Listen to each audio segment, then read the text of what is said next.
मोअज़्ज़ज़ नाज़रीन, अली शाह 21 के साथ आपकी खिदमत में हाज़िर है। मोहब्बतों भरा सलाम कबूल कीजिए।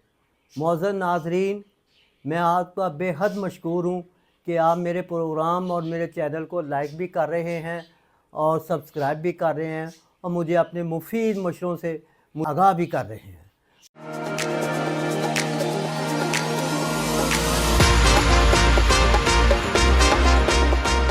मोअज़्ज़ज़ नाज़रीन, जिस तरह हवा का कोई मस्कन नहीं होता, जिस तरह खुशबू का कोई इलाका या देश नहीं होता, इसी तरह नूर जहाँ की आवाज़ कुदरत की तख्लीक का एक ऐसा करिश्मा है।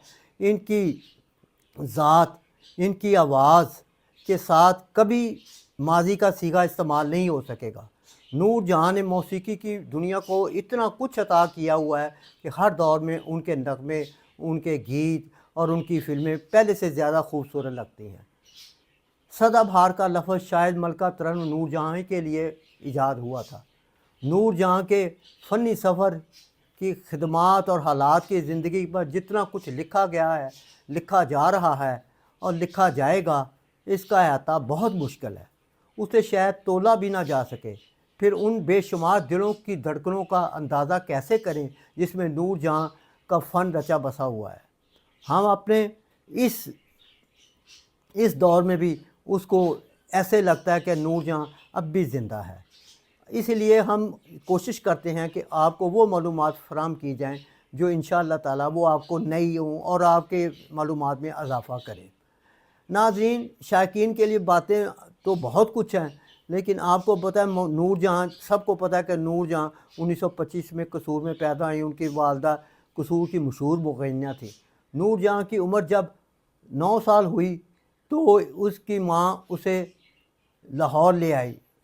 1932 में उसे मैडम थिएटर में मुलाज़म करवा दिया और उनकी पहली फ़िल्म हीर सियाल में बेबी नूरजहाँ के नाम से वो मुतारफ़ हुई।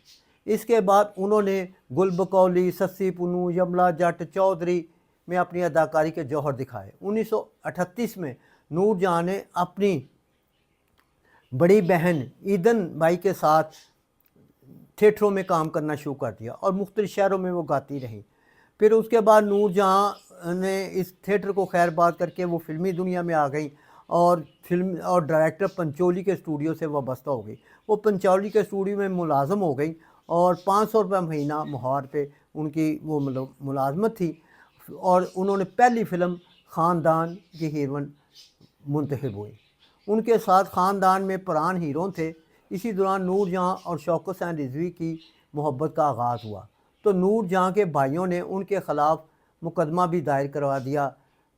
फिर 1940 में नूरजहाँ बरकत निज़ामी की ज़ेर सरपरस्ती बम्बई पहुँची तो बरकत निज़ामी ने कोशिश की कि नूरजहाँ और कमाल अमरोही एक दूसरे पे करीब आ जाएं और उनकी शादी हो जाए, लेकिन नूरजहाँ इसमें ना पड़ी और इन्हीं यहाँ में शौकत हुसैन रिज़वी भी बम्बई में पहुँच गए, जहाँ उन्हें फ़िल्म साज व्यास ने अपनी फ़िल्म दोस्त के लिए बतौर हदायतकार मुंतखब कर लिया। मज़े की बात यह है कि उन्होंने हदायतकारी के साथ साथ शौकत हुसैन रिज़वी को नूरजहाँ के साथ हीरो भी कास्ट कर लिया।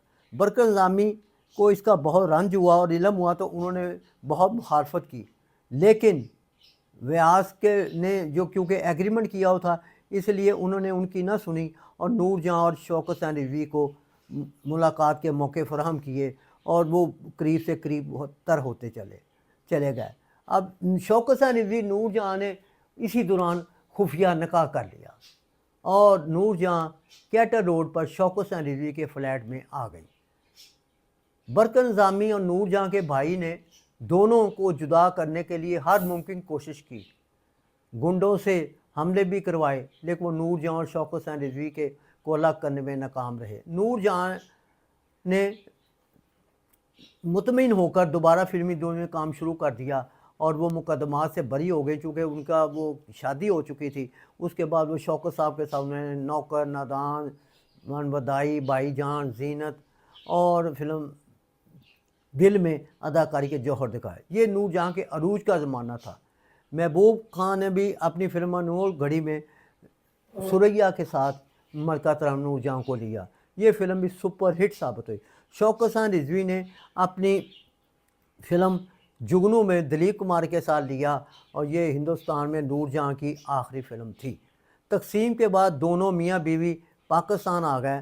दोनों ने मिलकर शौरी स्टूडियो को अपने नाम अलाट कराया और इसी दौरान उसका नाम शीन से यानी शौकत से शाह और नूरजहाँ से शाह नूर उसका नाम रखा गया और ये दोनों को अलाट हो गया और यहाँ वो दोनों काम करते रहे। इसी दौरान नूरजहाँ ने शौकत साहब के होते हुए पाकिस्तान की फिल्म में दुपट्टा, कोयल, इंतज़ार, नूरा, नींद, अनारकली, पाटे खां, लखते जिगर, छू मंतर, गुलनार, मिर्ज़ा गालिब वगैरह में काम किया। फिर शौकत हुसैन रिजवी को के साथ उनकी अनबन हो गई तो उन्होंने नूरजहाँ को तलाक दे दी। और लेकिन एक खूबसूरत बात ये थी कि तलाक देने के बावजूद शौकत हुसैन रिजवी नूरजहाँ की तारीफ़ें करते थे, उनकी तारीफ़ों के पुल बांधते थे। ऐसे ऐसे वाक़यात उन्होंने उनकी शादी के दौरान जो रूनुमा हुए वो शौकत साहब ने मुझे बताए। और ये 1980 में नूरजहाँ शौकत साहब का मैंने इंटरव्यू किया था और वो मुझे मिल गया है और उसमें शौकत हुसैन रिजवी ने नूरजहाँ के अपने और नूरजहाँ के खुफिया गोशों से पर्दा उठाया है। और इंशाअल्लाह मैं अपने आइंदा प्रोग्राम में नूरजहाँ की ये जो शादी हुई है कब वो कैसे कहाँ हुई और ये खुफिया गोशे जो हैं ये कैसे अपने इख्तिताम को पहुँचे इस पर मैं रोशनी डालूँगा। वक्त की कमी के बायस ये मेरा अपना प्रोग्राम अपने इत्माम को पहुँचता है। अब मुझे इजाज़त दीजिए। अल्लाह आपका हामी व नासर हो। अस्सलामु अलैकुम वरहमतुल्लाहि वबरकातुहू।